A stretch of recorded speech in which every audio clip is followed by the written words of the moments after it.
Surviving is the same thing as winning. By Please Dial 123. Chapter 20. Fill me with love and dread. We're going to get ice cream! Naruto yelled as he slid past them. That's nice, Kakashi said idly. Do you want anything? Sasuke asked, walking past much more calmly than Naruto. Mint! Sakura said from where she was laying in a sunbeam, eyes closed and close to a doze. Anything will do, Kakashi smiled. People want vanilla, Sakura said. Kakashi crinkled his eye in a smile as Sasuke nodded solemnly. Sasuke, let's go! Take Bull with you, Kakashi said, leaning further into the wall. Bull lumbered to his feet at his name, tongue lolling as he happily trotted past Sasuke to the front door. Okie dokie! Naruto agreed, even as Sasuke narrowed his eyes at Kakashi. Kakashi smiled back at the boy, who finally grunted acknowledgement. Kakashi knew the Anbu that had been trailing his team was not doing so right now. Things were drawing to a head, and everyone had their jobs. The convenience store was only 2 blocks away, close enough Kakashi would hear Bull howl if there was trouble. What flavor do you like, Bull? Naruto asked as he held the front door open for the massive hound. Kakashi didn't hear the answer as Sasuke shut the door behind them. Sensei, I want tea, Sakura said. We're getting ice cream in a few minutes, Kakashi said, amused. And I want tea with it. Then go make some. Sakura peeled an eye open and gave him her best sad look. But I'm so comfy. Rats, Kakashi said fondly and stood up. He put the kettle on and drew out the tea set. Sensei, look what we found! Naruto shouted before they were even in the front gate. Kakashi, from where he was putting some cups and the fresh pot of tea on the shaded part of the veranda, looked up and bowed his head in greeting. Hokage-sama, he said. On a break? The Hokage gave him a smile, a slight sly edge to it, and Kakashi knew there was a clone sitting behind his desk off in the tower and no Anbu nearby. Just a moment's break, he said. Naruto invited me back for ice cream. We have tea too, if you would like some, Hokage-sama, Sakura offered, finally sitting up from her slump. Kakashi neglected to tell her she had a floorboard pattern pressed into her cheek. Kakashi offered the Kage a cushion and watched as the old man sat down carefully. Naruto handed out ice cream, putting a vanilla one in his hands before handing the Hokage a mint one. Bull had wandered back to the pack that was lounging under the shaded veranda, carrying a bag of sausage that Kakashi gave Sasuke a smile for. Thank you, Naruto, the Hokage smiled. No problem, Gigi. Naruto plopped down right next to the Hokage, leaning into him happily as he unwrapped his own treat. Kakashi noted the absolutely fond look the Hokage leveled at the blonde. Over 10 years ago, Kakashi had held Naruto as an infant, had begged the Hokage on his hands and knees to be allowed to watch after Minato-sensei's son. The Hokage had taken Naruto out of his arms and told him no, despite Kakashi's tears and pleading. The Hokage had looked Kakashi right in the face and denied him completely, ordered him to stay away from Naruto, to never tell the boy who he was to him. And Kakashi was a loyal ninja of Konoha. He'd obeyed, but somewhere deep in his heart he'd always held a thread of resentment for that. Kakashi, sitting in the sun with his precious students and watching the Hokage look at Naruto with such a soft expression, let go of that small thread of resentment. It was not forgotten, but in that moment it was forgiven.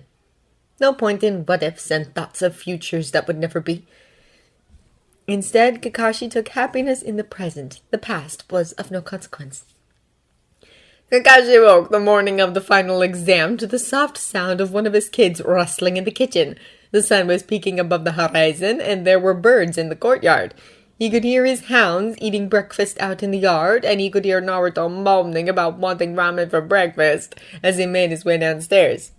Kakashi laid in bed and wished he didn't have to get out of it. There was a pit in the bottom of his stomach that some might call dread, weighing him down and pinning him in place.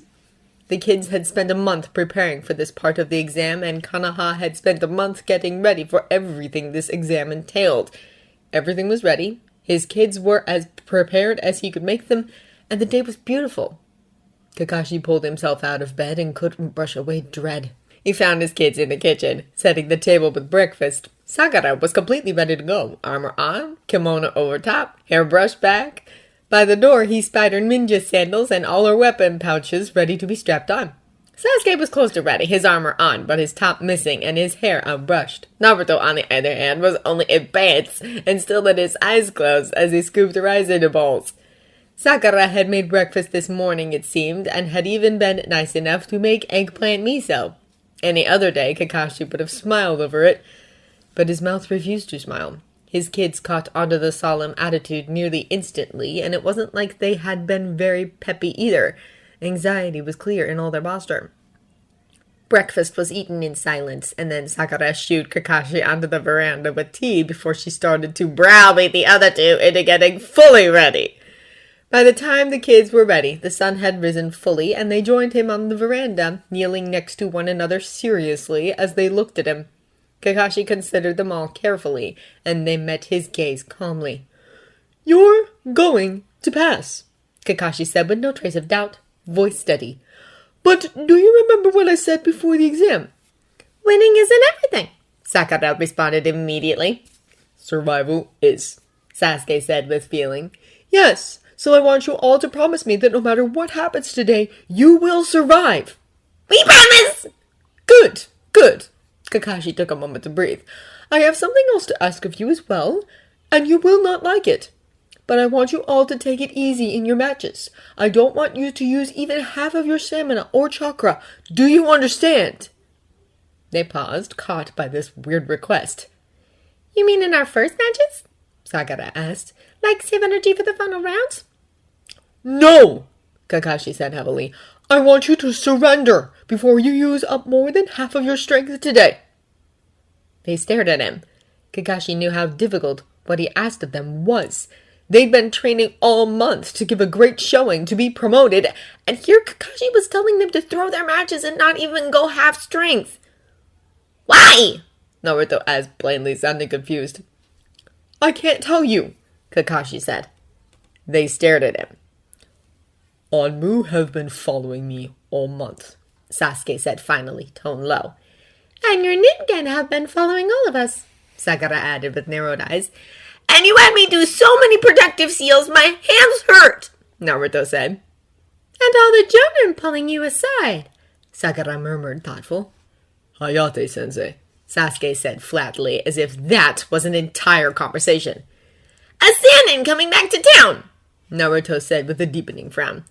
"Jonin with so few missions out of village, they help us multiple times a week," Sakura said.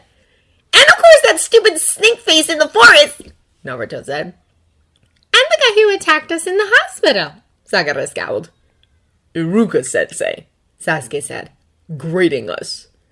Kakashi stared at them, and they stared back. Of course they were right, but he couldn't say that. "Less than half strength," Kakashi simply repeated. "Save the rest for later." "Yes, sir." "Yes, sir." "Yes, sir," they chorused.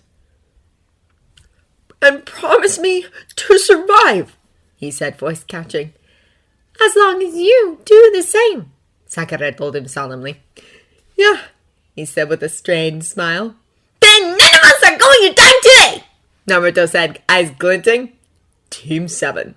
Sasuke nodded sharply. "Until the end." He was so very, very proud of them! Kakashi stood like a statue, watching his cute little students stride into the arena like they were heading to war. Their faces were set and grim, their uniforms spotless, their weapons bared. Out of all the kids going down there, his kids looked the most ready, but not the most grim. "Ready for the matches?" Guy asked him, and his tone was low for once. Kakashi slanted a gaze at his longtime friend, took in the usual spandex, the usual vest, the usual leg warmers. Took in the way Guy was weighed down with extra knives, but no training weights. Looked at the way Guy rolled his shoulders like he was limbering up. "Ready as we'll ever be," Kakashi gave him an eye smile. "How are your students?" "Ready!" Guy said, a grin slowly stretching. "And you?" Kakashi asked offhandedly. Guy reached out and clasped Kakashi's hand. Kakashi tried to take strength from the reassurance. Guy gave him no words, but he gave Kakashi a look that said, I have your back. Kakashi squeezed back. First match, Genma called down in the arena, is Sakura versus Tamari. The rest of the participants, please return to the seating area. Sasuke and Naruto both clasped Sakura's shoulders as they passed, and she gave a short nod. The chunin exam final round was beginning.